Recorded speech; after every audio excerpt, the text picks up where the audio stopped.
Good morning students. आज का topic है हमारा अग्निमांद्य।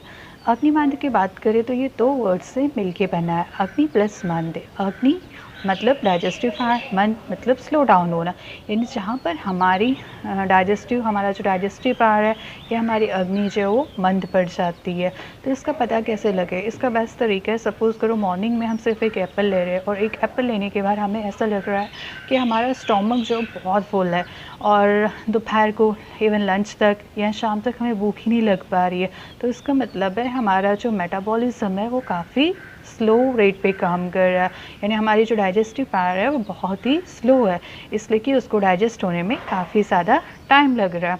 और अगर तो अग्निमांद्य की प्रॉब्लम इससे ज़्यादा होगी, फिर ऐसे पेशेंट्स में क्या होता है, इवन अगर वो छोटा सा मतलब छोटा हो या वी कैन से इवन अगर वो लाइट मील्स लेते हैं तो एकदम उसके खाने के बाद ही उन्हें ऐसा लगेगा कि हेडेक हो रही है या पूरी बॉडी में काफ़ी हैवीनेस आ गई है, स्टोमक काफ़ी हैवी हो रहा है, थोड़ा सा नॉजिया सॉर्ट ऑफ फील होगा, या कुछ पेशेंट्स में इवन जो है वो ब्रेथलेसनेस तक देखने को मिलती है।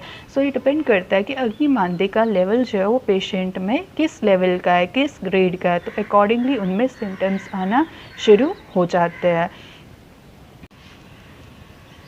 तो निदानों की बात करें, अक्सर देखा होगा कि जो हम विरुद्ध अन्न का पान करते हैं, विरुद्ध का मतलब जो देश काल साथ में प्रकृति अग्नि इन सब के विरुद्ध। तो इसकी बेस्ट एग्जांपल मैं देती हूँ। सपोज़ करो आई या you are basically from suppose करो you are basically from Himachal Pradesh, ठीक है, और वहाँ का क्लाइमेट जो है वो कंपैरेटिवली पंजाब के ठंडा होता है। तो आप लोग क्या करते हो, थोड़ा सा प्रेफर करते हो अपने बॉडी के टेम्परेचर को मेंटेन करने के लिए, होम्योस्टैसिस मेंटेन करने के लिए गर्म खाना, उष्ण वीर्य वाले द्रव्य जितने भी उनको खाना ज़्यादा प्रेफर कर रहे हो। बट अब आपको पढ़ने के लिए हॉस्टल में रह रहे हो, पंजाब आ गए हो, या पंजाब छोड़ो अब आप राजस्थान जा रहे हो, ठीक है, वहाँ का क्या है, टेम्परेचर बहुत हाई है।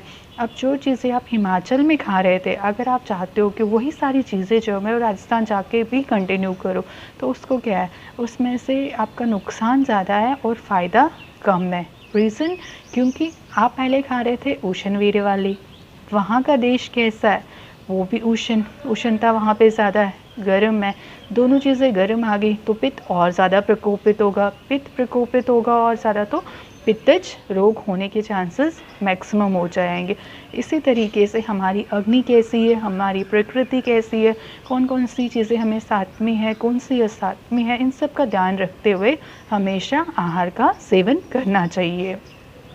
ये हम बात कर रहे थे अग्निमांद्य के निदानों की। इसके अतिरिक्त अक्सर हमने देखा है कि अभी पुराना खाना पचा ही नहीं होता है, अभी मॉर्निंग का ब्रेकफास्ट पचा नहीं कि 1.5-2 घंटे बाद हम कहते हैं मामा चलो और खाना दो, भूख लगी हुई है। एज अ रिज़ल्ट क्या, खाने के बाद दोबारा खाना कि पुराना भी पचा नहीं और नया खाई जा रहे हो, उससे भी क्या है अग्निमांद्य होने के चांसेस जो वो बढ़ जाते हैं। या इसके अतिरिक्त हम बात करते हैं कि बहुत सारे लोग, इनफैक्ट मैं भी अपनी बात करूं तो क्या है कि खाने के साथ हमें आदत होती है पानी पीने की, ये भी हमारे लिए, ये भी अग्निमांद्य का एक बहुत बड़ा रीज़न आगे जाके सिद्ध हो सकता है। या अत्यधिक उष्ण खाना खाना, अत्यधिक ड्राई चीज़ों का खाना, जिसे हम रुक्ष चीज़ कहते हैं, तो ये कुछ निदान है जिनकी वजह से अग्निमांद्य होता है। अब संप्राप्ति की बात करें, इस तरह के निदान को सेवन करेंगे नो डाउट प्रकोपित तो तीनों ही हो रहे हैं, वात पित्त कफ, क्योंकि ये त्रिदोषित व्याधि है, लेकिन इसमें भी मैक्सिमम जो है वो कफ दोष प्रकोपित हो रहा है, और ये कफ दोष जो है वो प्रकोपित होने के बाद आम को उत्पन्न कर रहा है, और यही आम जो उत्पन्न हुआ है वो अग्नि को मांद्य कर देता है, और इस तरीके से अग्निमांद्य रोग जो है वो उत्पन्न हो जाता है। लक्षणों की बात करें तो अग्निमांद्य के लक्षण जो है वो डिपेंड करेंगे कि इनमें से कौन से दोष की इन्वॉल्वमेंट है, वातिक है, पैतिक है, कफज है, जो भी होंगे उसके लक्षण उसके अकॉर्डिंगली ही आएंगे। जैसे कि सर्वप्रथम हम बात करने जा रहे हैं वातिक अग्निमांद्य की।